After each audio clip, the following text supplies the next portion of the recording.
Favor de abrir sus Biblias a Apocalipsis capítulo 2, así como vamos a la próxima iglesia. Esta mañana estaremos viendo la iglesia de Sardis. Quiero reconocer aquí que estoy muy agradecido por el ministerio de Tim y el mensaje de José que dio el pastor Tim. Gracias, Tim, por tu fidelidad a la palabra y perdona de que no pude estar presente. Pero aquí estamos analizando el mensaje de Cristo a la iglesia de Sardis. Y el título de este mensaje que trataremos concluir la semana que viene es el mensaje de Cristo a Sardis y la iglesia de los muertos vivientes. La iglesia de los muertos vivientes. Era una iglesia que tenía nombre de estar vivo y viva, pero estaba muerta espiritualmente. Y llegamos a una iglesia que, como con la Odisea, refleja más la iglesia de nuestra cultura hoy día. Esto es significativo a la luz del hecho de que son estas dos iglesias las que no reciben elogios, sino reprimendas fuertes del Señor para que se arrepientan. Así que es algo muy serio lo que hallamos en la iglesia de Sardis y en la iglesia de la Odisea. Las únicas dos iglesias que nunca recibieron una reprensión fue la iglesia de Esmirna y la iglesia de Filadelfia. Pero esta mañana nos acercamos a la iglesia de Sardis y haríamos bien en prestar atención esta mañana a nuestra presentación. Comencemos. El contexto de la iglesia se encuentra en Apocalipsis 3, dije 2, pero es Apocalipsis 3, 1 al 6. Apocalipsis 3, 1 al 6. Escribe al ángel de la iglesia en Sardis, el que tiene los 7 espíritus de Dios y las 7 estrellas, dice esto: yo conozco tus obras, que tienes nombre de que vives y estás muerto. Sé vigilante y afirma las otras cosas que están para morir, porque no he hallado tus obras perfectas delante de Dios.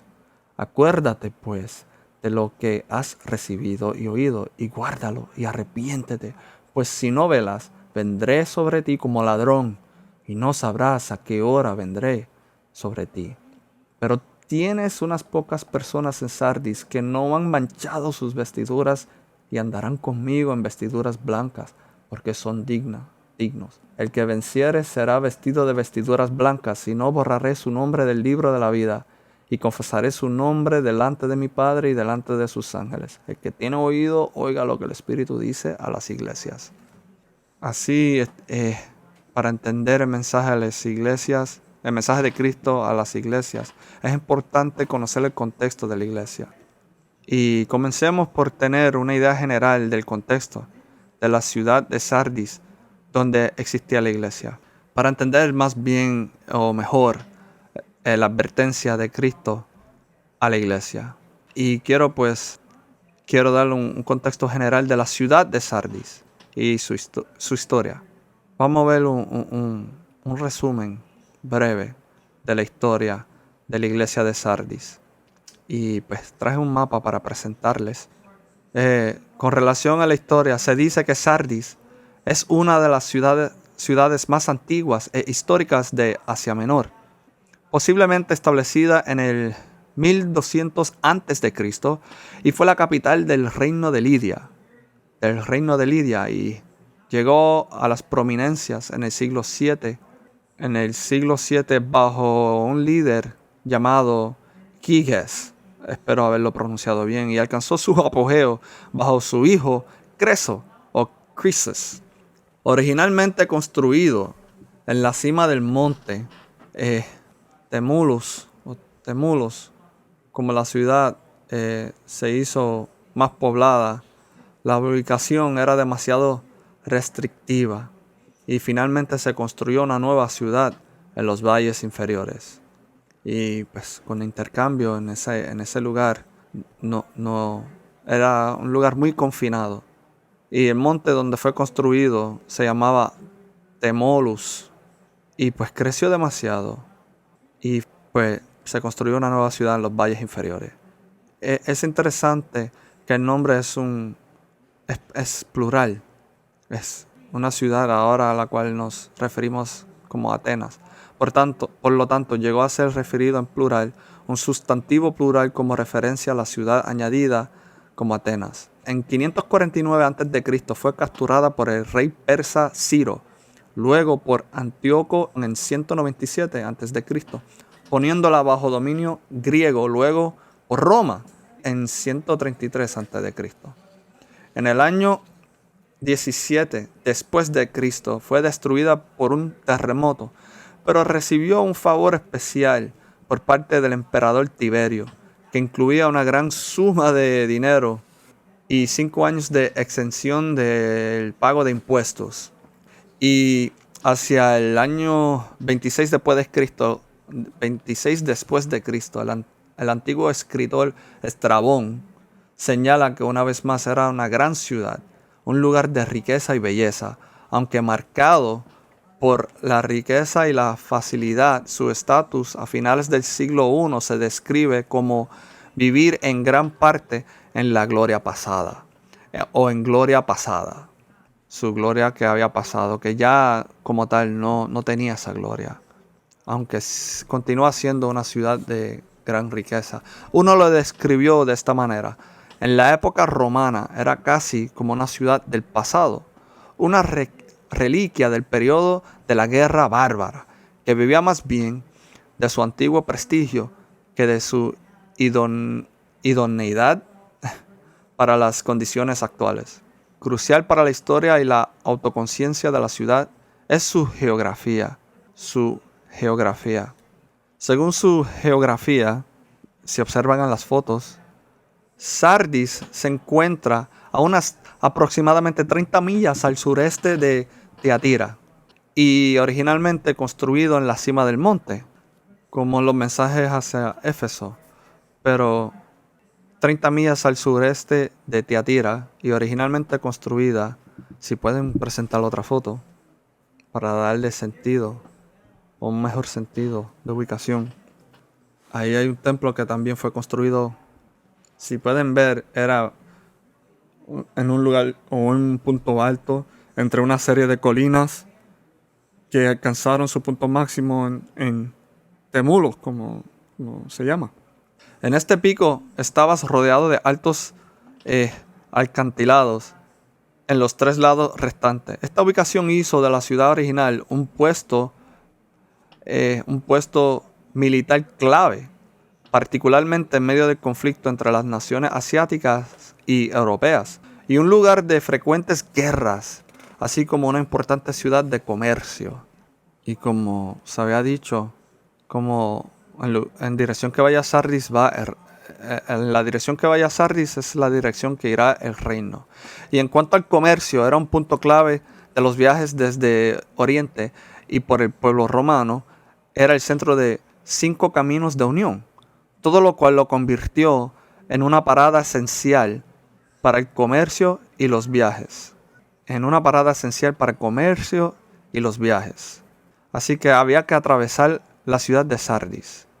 Por lo tanto, lo hacía un lugar de gran riqueza. También era una zona muy rica en agricultura. Estas dos cosas juntas significaron que una gran cantidad de riqueza llegó a la ciudad, convirtiéndola en la más próspera de la región. Incluso se ha informado que el río portador de oro, entre comillas, corría por el medio del mercado.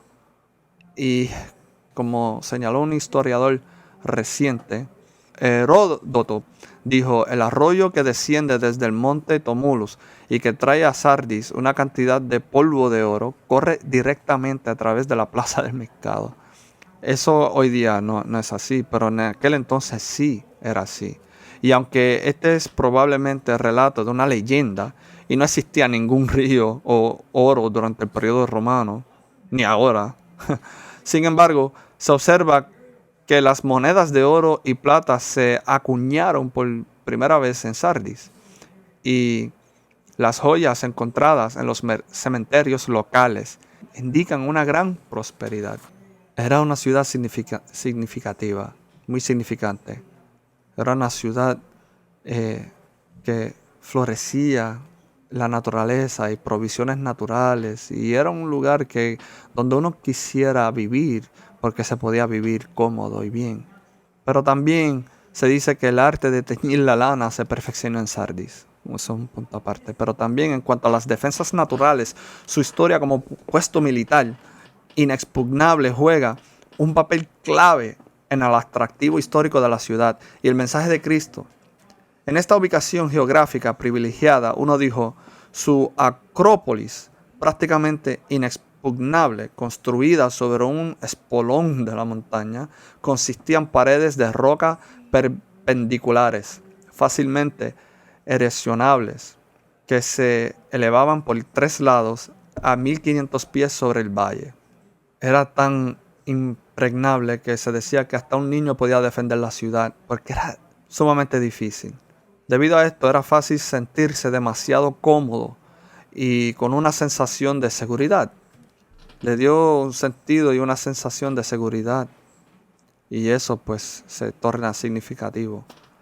Según cuenta la historia, en el apogeo de su poder, Croesus, un rey de Sardis en ese entonces, sintiendo una sensación de fuerza, montó un ataque contra el rey de Persa, Ciro.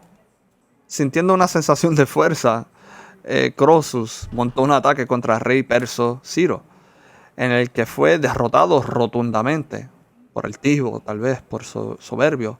Pues después de la derrota, Creso se retiró a su fortaleza de montaña en la cima del monte Tomulus para reagruparse para otro ataque.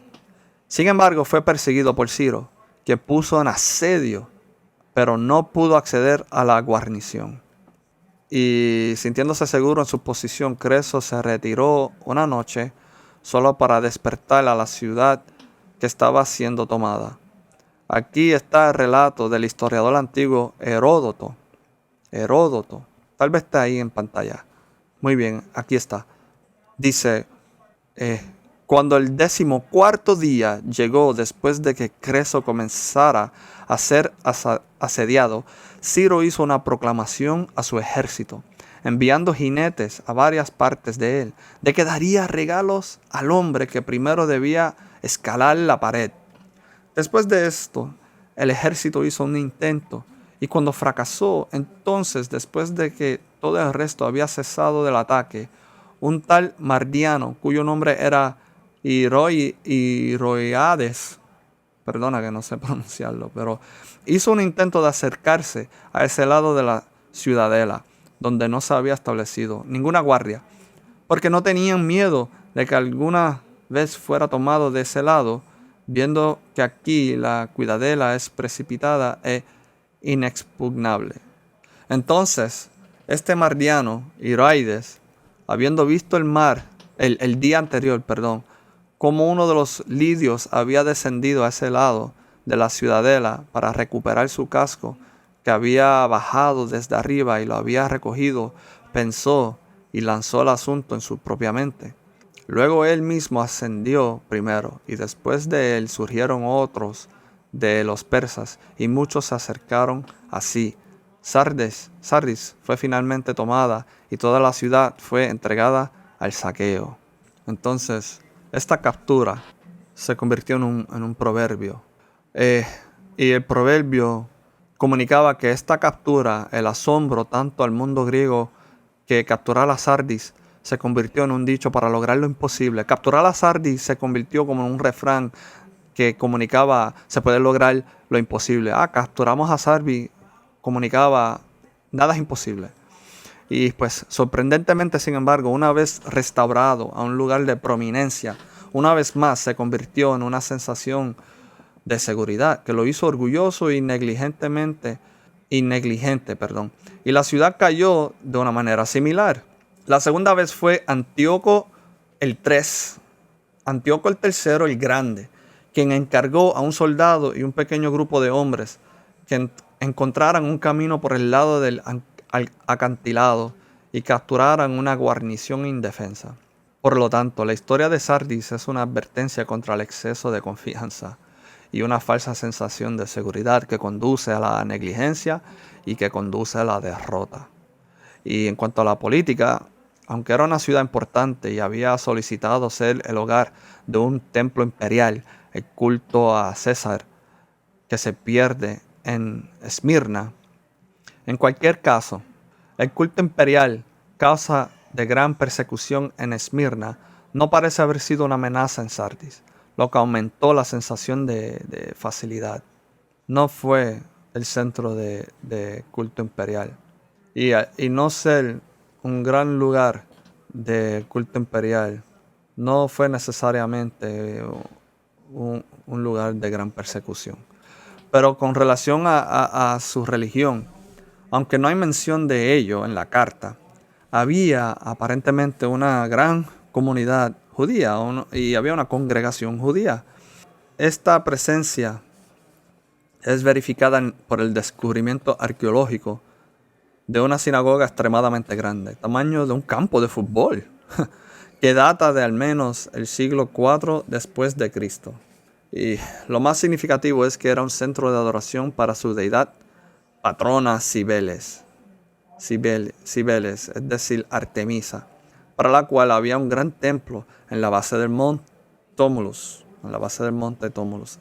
Y la adoración estaba marcada por una actividad salvaje, frenética, histérica. Actividades salvajes, frenéticas y histéricas. Pero la característica más llamativa de esta religión es el énfasis en la vida desde la muerte.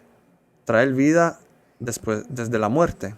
Y uno dijo, resumiéndolo así, las religiones paganas en toda el área atribuyeron poder curativo a sus deidades, pero en Sardis el énfasis especial se centró en el poder de restaurar la vida a los muertos.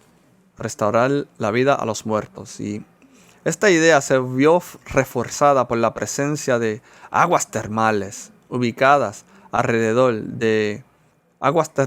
que estaban ubicadas alrededor de a 2 millas de Sardis, en las colinas delanteras de Tómulus. Las aguas termales son la manifestación, pensaban ellos, llana del poder divino subterráneo, del Dios del inframundo. Y es en este contexto que el Cristo se dirige a la iglesia en Sardis. Y es en ese contexto que el Cristo se dirige a la iglesia de Sardis. En cuanto a su cultura, debido a su gran riqueza y una ausencia de conflicto que creó una sensación de seguridad, con esta sensación de facilidad y seguridad, la ciudad tenía una reputación de lujo extravagante, vida suelta y superficialidad. Una palabra para la vida floja y afeminada. Podían ser indulgentes. Y es en esa ciudad donde se encontraba la iglesia. Interesantemente, es interesante ver que no hay mención en el Nuevo Testamento del establecimiento de la iglesia en Sardis. Es posible, incluso probable, sin embargo, que los cristianos de la iglesia en Éfeso, a unas 50 millas al sureste, trajeron el evangelio a la zona. En cualquier caso, una iglesia existe y, al igual que la cultura, parece haber tenido una falsa sensación de paz y seguridad que provenía de su riqueza y una vida esencialmente no amenazada. Se habían convertido en una iglesia que tenía un nombre unido a Cristo, pero no la realidad de ello. En resumen, tenían un nombre que estaban vivos, aunque estaban muertos. La riqueza, la prominencia y el prestigio de Sardis hicieron que la iglesia tuviera un sentido de autoimportancia. El paralelo para hoy serían las iglesias que juzgan su éxito por números, presupuesto y actividad, en lugar de por profundizar el amor por Cristo, como resultado de una comprensión más profunda del Evangelio, una búsqueda de mayor santidad, mayor humildad, un servicio abnegado y fidelidad. Y esa era la situación de Sardis. Pues como mencioné, el paralelo para hoy día de las iglesias de hoy día sería que las iglesias que juzgan su éxito por números, presupuesto y actividad, en lugar de profundizar el amor por Cristo. Y como resultado de una comprensión más profunda del Evangelio, mayor santidad, humildad, servicio abnegado, fidelidad. La prosperidad y el ocio es una amenaza. Una de las amenazas mayores para esta nación y como individuos es la falta de conflicto, la abundancia. Y ciertamente en la vida de los incrédulos esto era cierto. La historia de Sardis y la condición espiritual de la iglesia justifican una observación inicial. La facilidad y la prosperidad hacen que la situación sea espiritualmente peligrosa. Consideremos brevemente esto. Salmo 73, 7:3. Salmo 73, versículo 12. Salmo 73, 12. Luego en el Salmo capítulo 10, 1 al 7. Salmo capítulo 10, 1 al 7. Salmo 10, para tomar la idea del peligro de abundancia. ¿Por qué estás lejos, oh Jehová, y te escondes en el templo de la tribulación? Con arrogancia el malo persigue al pobre. Será atrapado en los artificios que ha ideado. Porque el malo se jacta del deseo de su alma. Bendice al codicioso y desprecia a Jehová.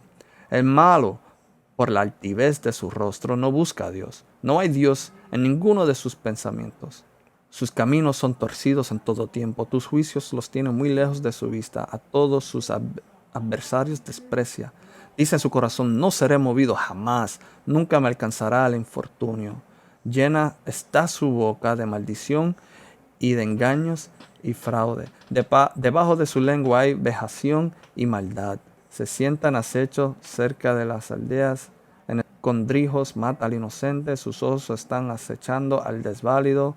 Acecha en oculto, como el león desde su cueva. Acecha para arrebatar al pobre. Arrebata al pobre trayéndolo a su red.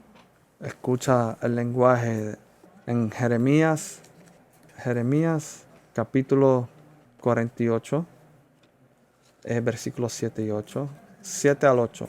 48, 7 al 8. Así ha dicho Jehová de los ejércitos, Dios de Israel. Versículo 11 dice, quieto estuvo Moab desde su juventud y sobre su sedimiento ha estado reposado y no fue vaciado de vasija en vasija, ni nunca estuvo en cautiverio.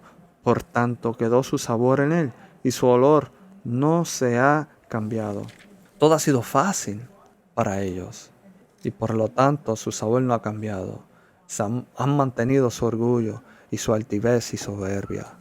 Escuchen Jeremías 49, 31. 49, 31.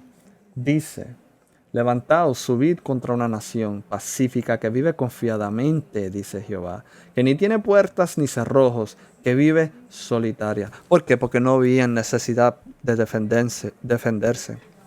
No tenían razones para preocuparse de invasores y ladrones, pues confiaban en su seguridad.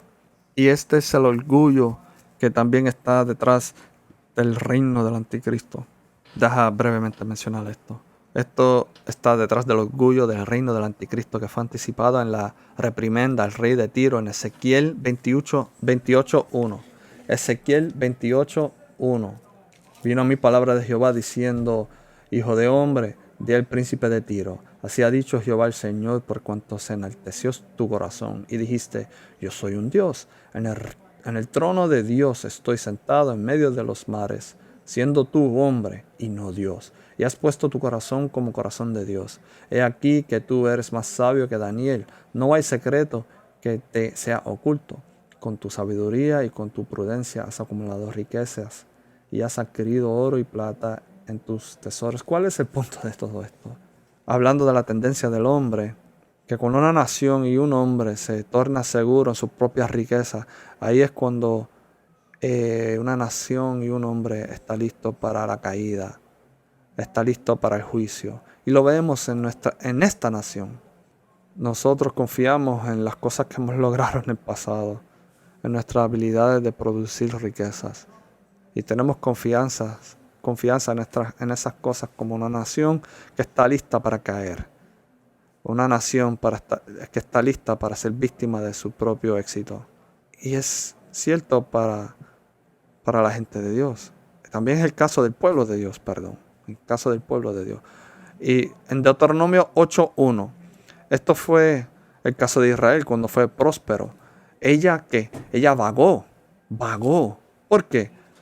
Leamos Deuteronomio 8:1. Quiere recordarles de la ley, del pacto, donde Dios moraba en medio de ellos en el tabernáculo. Y Él le está recordando que van a entrar a una tierra que ha sido prometida por Dios, donde habrá abundancia, donde habrán hogares que ellos no construyeron, que disfrutarán de los beneficios de cosas que ellos no hicieron. Dios los traerá a un lugar donde serán bendecidos y Él los bendecirá. Pero también eso viene con una advertencia. Deuteronomio 8 dice: cuando hayas comido y te hayas saciado, bendecirás al Señor tu Dios por la buena tierra que Él te ha dado. Cuídate de no olvidar al Señor tu Dios, dejando de guardar sus mandamientos, sus ordenanzas y sus estatutos que yo te ordeno hoy. No sea que cuando hayas comido, te hayas saciado y hayas construido buenas casas y habitado en ellas, y cuando tus vacas y tus ovejas se multipliquen, y tu plata y oro se multipliquen, y todo lo que tengas se multiplique, entonces tu corazón se enorgullezca y te olvides del Señor tu Dios, que te sacó de la tierra de Egipto, de la casa de servidumbre. Él te condujo a través del inmenso y terrible desierto con sus serpientes abrasadoras y escorpiones, tierra sedienta donde no había agua. Él sacó para ti agua de la roca de pedernal. En el desierto te alimentó con el maná que tus padres no habían conocido, para humillarte y probarte y para finalmente hacerte bien. No sea que digas en tu corazón: mi poder y la fuerza de mis manos me han producido esta riqueza. Acuérdate del Señor tu Dios, porque Él es el que te da poder para hacer riquezas, a fin de confirmar su pacto, el cual juró a tus padres, como en este día. ¿Cuál es el comienzo del Evangelio? Que estamos bajo condenación, que necesitamos misericordia, necesitamos gracia para perdón, para todo. Intercambiamos nuestra vida por la de Él. Cuando no sintamos esa gran necesidad, hay una tendencia a usurpar el lugar de Dios en nuestro corazón. ¿Quién necesita a Dios? Tenemos todo lo que necesitamos. Eso no le acontece a los justos, dirás. David, en la cima de su reino, en la cúspide de su reino, en el éxito de sus guerras y victorias exitosas de su ejército, de su honor. ¿Qué pasó con David? Cayó, se tornó orgulloso, no guardó su corazón, no veló por el pecado y cometió adulterio con Betsabé y asesinó a su esposo y trajo miseria sobre el pueblo, sobre el reino. Y desde ese entonces vivió en conflicto. ¿Por qué? Porque se le tornó fácil vivir la vida. Ya no estaba luchando, no luchaba contra los ataques como cuando luchó contra Saúl. Se tornó cómodo y cayó. ¿Qué pasó con Salomón? Estaba en su punto más fuerte y fracasó. Al comienzo: soy joven y necesito sabiduría para conducir tu pueblo. Era algo bueno pedirle a Dios eso. Y te daré mucho más, dijo Dios. Te daré riquezas y cosas las cuales no has pedido. Y Salomón tomó todo eso y las disfrutó. ¿Y qué pasó? La facilidad y la comodidad son grandes amenazas para la realidad espiritual y madurez. La facilidad y la comodidad son grandes amenazas para la realidad espiritual y la madurez. Y lo vemos en nuestras propias vidas. Lo podemos ver en nuestras propias vidas. Crecemos en adversidad y dificultad. ¿Cuál es el principio? ¿Cuál es la lección? Son grandes amenazas para el espiritual y la madurez, la comodidad y la facilidad. Tenemos que estar listos a aceptar la aflicción y en guardia. Y lo vemos en nuestras propias vidas. Escuchemos lo que dijo el salmista en Salmo 119, 67, 7:1. Los cristianos más maduros, sabios y humildes son a menudo aquellos que han mostrado el mayor grado de fe, obediente en la mayor cantidad de sufrimiento y pruebas. Segunda de Corintios 12, 7 al 10. Lo vimos en la vida de Pablo. El gran apóstol Pablo dijo que tenía un aguijón en la carne que lo afligía, que dijo que oró 3 veces que Dios lo removiera de él. ¿Y cuál fue la respuesta de Cristo? Mi fuerza se perfecciona en tu debilidad. Reconoce que esa aflicción provenía de la mano de Dios para evitar que él se enalteciera y se enorgulleciera y fuese susceptible al pecado. Necesitaba la aflicción para mantenerse humilde, para recordarle que su fuerza se hallaba en Cristo solamente. Necesitaba el aguijón de la carne para mantenerlo cerca de Cristo. Lo vemos en la iglesia aquí de Estados Unidos. Solo en una cama de consuelo podríamos llegar a la salud, la riqueza, una prosperidad.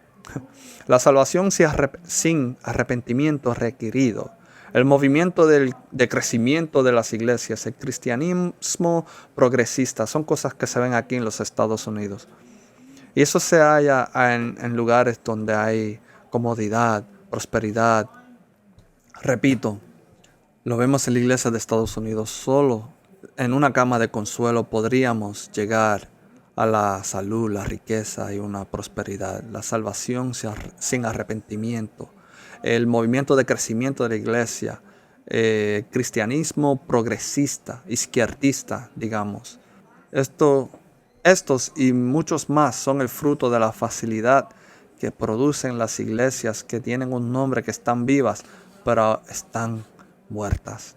Por lo tanto, cuando hay persecución, somos más dependientes de Cristo. Estamos más dependientes de la verdad y somos hechos más santos. Y dependemos de nuestro Salvador, que aprendió a través de lo que sufrió la obediencia y fue hecho perfecto para ser un perfecto mediador, un perfecto sumo sacerdote. Esto es una breve introducción. Tienen riqueza, tienen facilidad y profesan el nombre de Cristo, pero lo que no tienen es mi vida. No tienen la realidad de mí dentro de ustedes.